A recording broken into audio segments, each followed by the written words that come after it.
Imagine you're a kid and you ask your parents to buy a new Monster Hunter game, but instead they tell you that we've got Monster Hunter at home. In short, it is Wild Hearts, a game that wanted to rival one of the most unique series in video gaming industry, but instead failed, or should I say, was failed.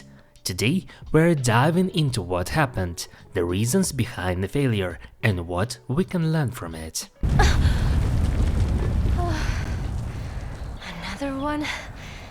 They're getting very frequent lately. Before we dissect Wild Hearts, let's talk about its creators. Omega Force, best known for the Dynasty Warriors series, took a break from making Musou games where you fight an entire army with one guy and decided to make you fight one big-ass monster with one guy. Omega Force, a Japanese development studio, created Wild Hearts, beginning development in 2018, using Koei Tecmo's proprietary Katana engine.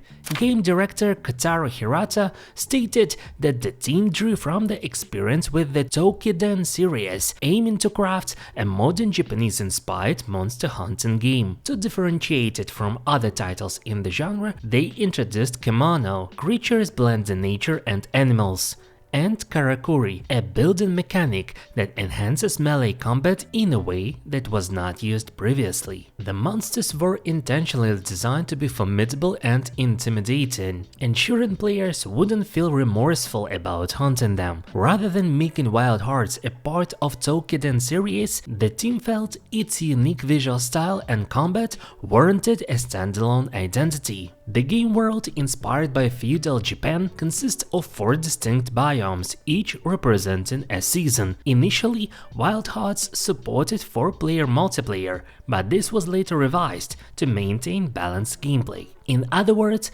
because people like Monster Hunter, the devs thought, what if they made their own vision of Monster Hunter formula? A noble ambition. Truly, they teamed up with EA under the EA Originals label, which has brought us gems like It Takes Two, but also a vast majority of the games for the current video series. EA, of course, needs no introduction. Their name alone inspires both excitement and a deep-seated fear of mistreating games, communities, and microtransactions at the same time. Wild Hearts launched in February 2023 with some solid hype behind it. The trailers looked promising and people were eager to see if this could actually be a serious competitor to Monster Hunter. Early previews were carefully optimistic. The game looked fine, the monsters looked big and powerful, the hunters had their trusty big swords and swift daggers in hands, and everything was set to have a decently working game with great potential. But then reality set in. Reviews started rolling and let's just say it wasn't glowing. Technical issues plagued the game at launch, performance was rough, and word spread it really fast. The result? Sales didn't expectedly soar. In fact, Wild Hearts struggled to gain traction, and within a few months, EA and Koei Tecmo pretty much stopped talking about it. Always a great sign. What is even more interesting, the current reviews on Steam still complain about technical issues, crashes, lags, status, and other problems. 2 years, and PC version is still a mess. Oi! Over here!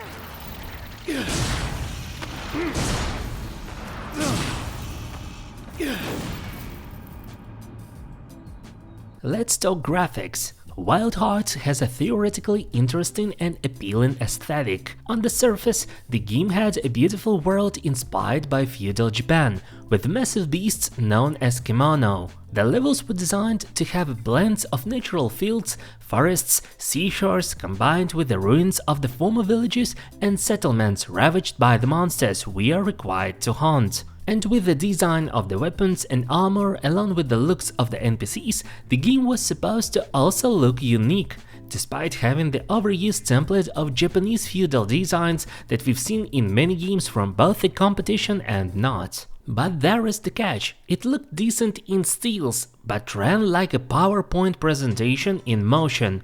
The PC version in particular was a real mess. And once again, I repeat, remains a mess. Stuttering, frame drops, crashes, it was basically a slideshow with combat sprinkled in. And yes, patches did improve performance later, but by then most players had already uninstalled the game and moved on. This attention of EA to the PC versions of their games cannot be called acceptable and worth paying any money for. Taking into account that Capcom somehow managed to fit one of their latest Monster Hunter games on Switch and work acceptably for people to enjoy it on the go. This state of technical negligence makes me feel something in between of sad and angry, because when the game actually worked, it was a freaking fun experience, especially with the online random party of 2 other players. By the way, finding matches was not that hard and people joined my sessions pretty easily to fight the monsters together.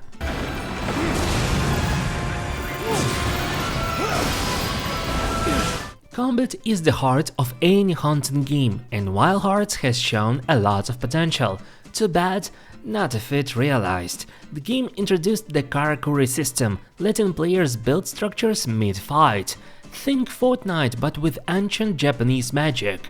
A neat concept, adding a lot more verticality to the movements and a lot of different tactical approaches to fight the monsters. For example, you start with just simple boxes, eventually move to ramps and big walls, letting you defend yourself and jump on top of the monsters. Then you get attacking machines or healing tools, etc. But once again, the lags and status made them a lot more sluggish to use than it should be. I understand that the release version was even worse in this regard, but when the game actually worked fine, and I believe that on consoles it still does work a lot better than on PC, the swings and thrusts of every weapon felt satisfying and responsive. The Karakuri system allowed to create ramps, walls, and various items that made the combat faster, more agile and responsive than in the best Monster Hunter games. But what I've noticed, the big monsters did not seem to change drastically depending on the number of players in the party, which made me think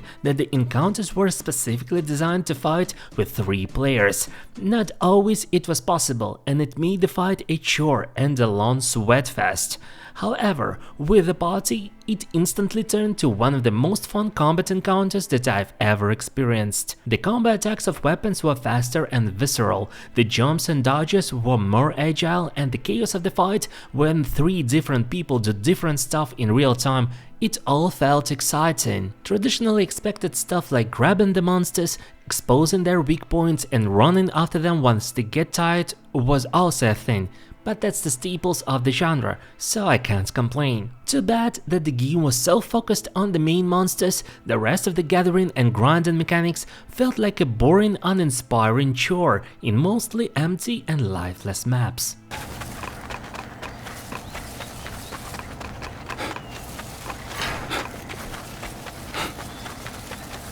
Now, if you came to Wild Hearts for the story, you were probably in the wrong place. Monster hunting games aren't exactly known for their deep narratives, but Wild Hearts still attempted something.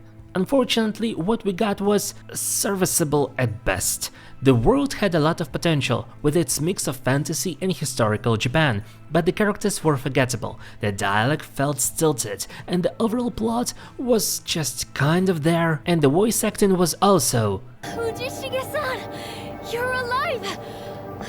Yeah, you licked this hunter's boots.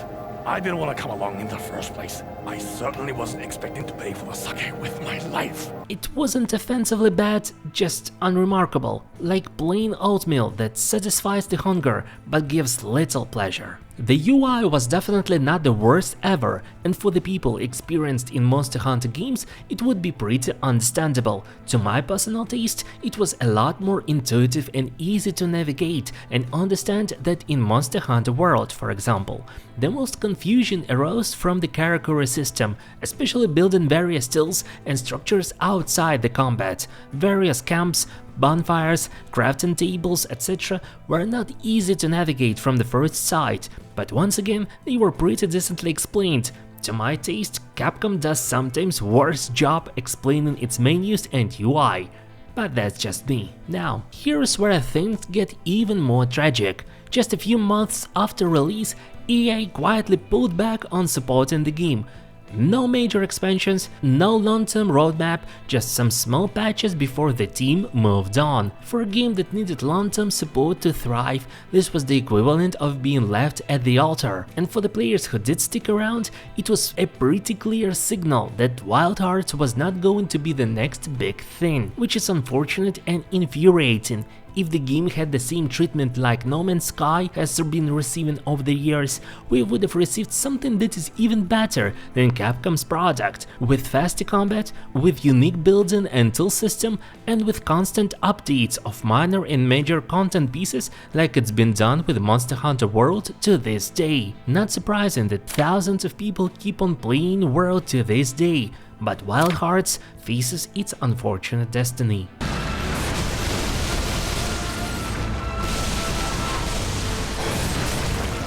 So why did Wild Hearts fail? A mix of technical issues, clunky mechanics, a lack of identity, and a lot of things that could have been fixed, updated and improved over time.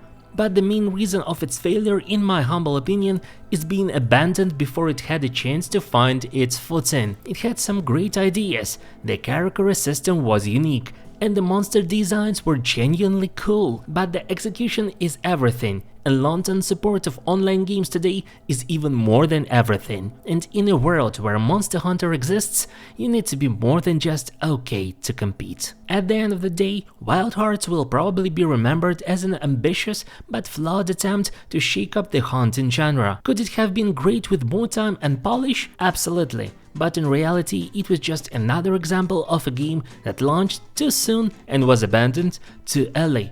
A shame, really. But hey, at least we've always have Monster Hunter, and Wild is really soon to come. If you enjoyed this breakdown, be sure to like, subscribe, and let me know in the comments what do you think went wrong with Wild Hearts, and what's your favorite hunting game. Until next time, happy hunting, or uninstalling, whatever works for you.